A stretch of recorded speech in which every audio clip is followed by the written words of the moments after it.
एक ऐसा शो है जो मेरे दिल से बहुत करीब था, क्योंकि मुझे ये करना था। I wanted to document legends, और मेरे घर में ही एक लेजेंड है, डैड सलीम साहब।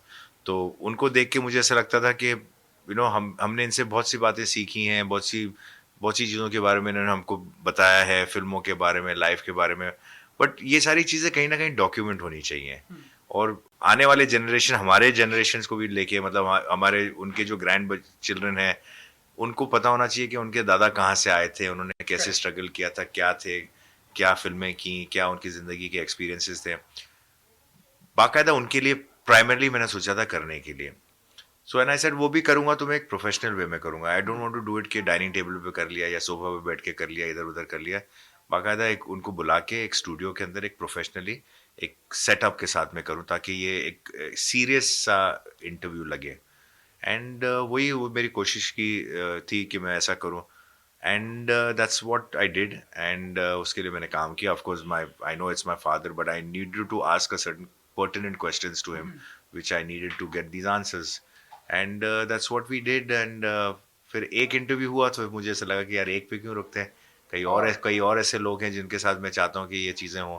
उसमें हेलन आंटी थी, फिर वहीदा जी हमारी नेबर हैं, वो हैं, फिर भट्ट साहब हैं, शत्रु जी हैं, धर्मजीत है। But he was not well when I was trying to do my interviews.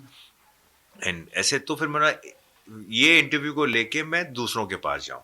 That's how I got everybody else. तो यही मैं हासिल करना चाह रहा था कि देखो, इनकी जिंदगियों में बहुत कुछ है जो एक आधे घंटे के इंटरव्यू या 1 घंटे के इंटरव्यू तक में भी एक्चुअली पूरा नहीं हो सकता।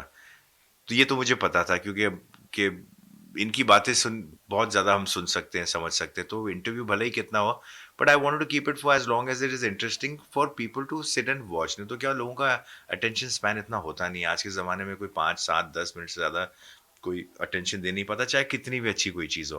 तो फिर वो ब्रेक करके देखते हैं, फिर अभी देखा, फिर बाद में देखा, नहीं देखा। मैं चाहता था कि ऐसा हो कि एक बार शुरू करें तो देख ले। That was my thing. तो फिर उसको उतनी देर तक रखो जितनी देर तक you feel you can captivate them. Because otherwise अगर 1 घंटे का, 1.5 घंटे का, 2 घंटे का, तो भी कम है इन लोगों के लिए। क्योंकि ये जो बातें बोलेंगे, इनकी जिंदगियों की जो 70 80 ईयर्स की जो जिंदगी है इनकी, तो ये 1 घंटे में थोड़ी कोई बात निकल आ सकती है। तो उनको तो आप दिन भर सुनते रहो। तो बट वो कर नहीं सकते, क्योंकि वो एक अलग चीज़ है। इनकी किताबें भी, अगर आप बुक भी रख, 300 400 पेज की बुक में कहाँ इनकी जिंदगी का सारा निचोड़ आएगा? बिल्कुल नहीं आएगा। तो मेरा प्लान है कि मैं सीजन 2 भी करूँ। इस सीजन में मेरे पास 6 लेजेंड्स थे। 3 तो आज रिलीज हो चुके हैं, अभी 4th आएगा, उसमें वहीदा जी का एपिसोड आएगा फ्राइडे को। उसके बाद शत्रु जी का आएगा, और उसके बाद भट्ट साहब का आएगा। तो ये सीजन के अंदर मैंने 6 किए हैं। अगले सीजन के अंदर ही मेरे प्लान तो 6 का है। हो सकता है कि मैं 8 करूं। तो वो मैं काम उस पर कर रहा हूँ अभी। बिल्कुल।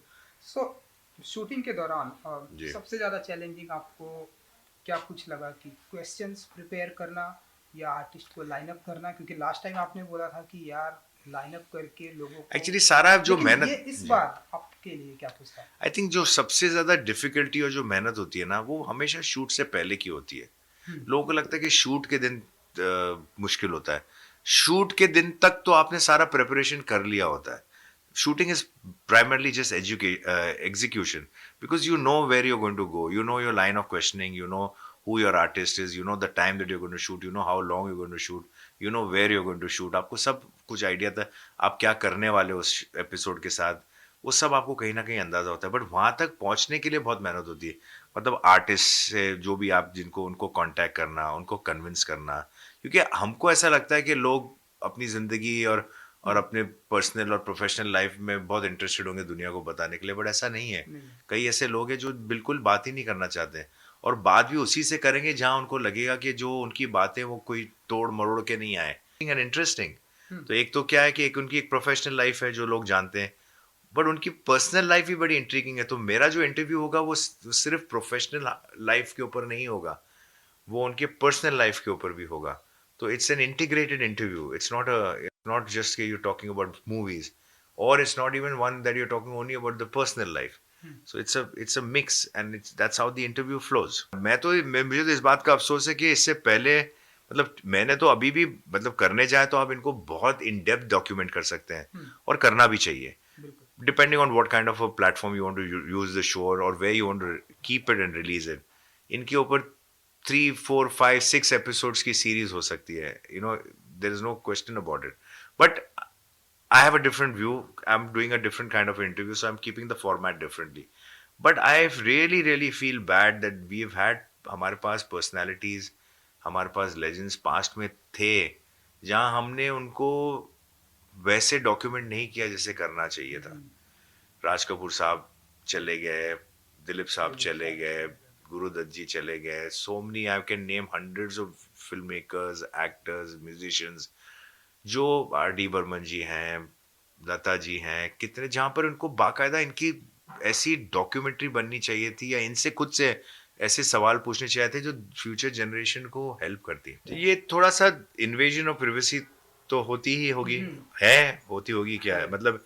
देखो अभी कुछ कुछ हद तक तो जो सेलिब्रिटीज हैं और जो फिल्म वाले हैं उनको ये तो पता चल गया कि अभी वो पब्लिक फिगर हैं और एक स्टेज के ऊपर उनके उनके पब्लिक अपीयरेंसेस में पैपराजीज उनको छोड़ेंगे नहीं, और वो उसका उसका कोई इलाज नहीं है. You know, I mean to say, even if they don't want it, एक कुछ कुछ लोगों को बहुत अच्छा लगता है कि भाई they want to be photographed at the airport, they want to be photographed when they going to a restaurant, और व्हेन दे पहले ज़माने में जब लोग एयरपोर्ट जाते थे तो वो जाते थे बेचारे, चुपचाप जाते थे, किसी को पता नहीं होना चाहिए था कि वो जा रहे हैं, क्योंकि वो छुट्टी पर जा रहे हैं, किसी को बताना नहीं था.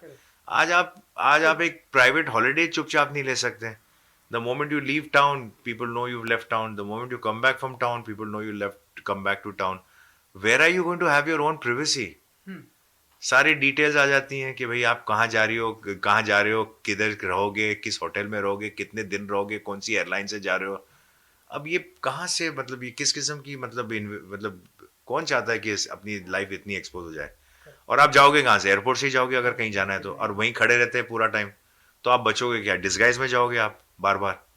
तो अब वो कोई लोग बोलते हैं कि लोग पैपराजी को बुलाते हैं. अरे मेरे को तो लगता है कि 90% लोग नहीं बुलाते हैं. मुझे लगता है दे डोंट कॉल. ऐसा बोलने की बात होती है, अरे वो तो उनको they like to be photograph. कोई एक स्टेज के ऊपर nobody likes it, you know. So ठीक है, but we are all accepting it कि वी आर पब्लिक फिगर्स. कुछ लोगों को ज्यादा लोग कवर करते हैं, कुछ लोगों को कम कवर करते हैं. पहले ये खत्म होने तो सीजन 1, इसके 3 एपिसोड आना बाकी हैं. एक बार वो आ जाए, उसका रिजल्ट देखते हैं, उसका रिस्पॉन्स देखते हैं, and definitely will do season 2 here.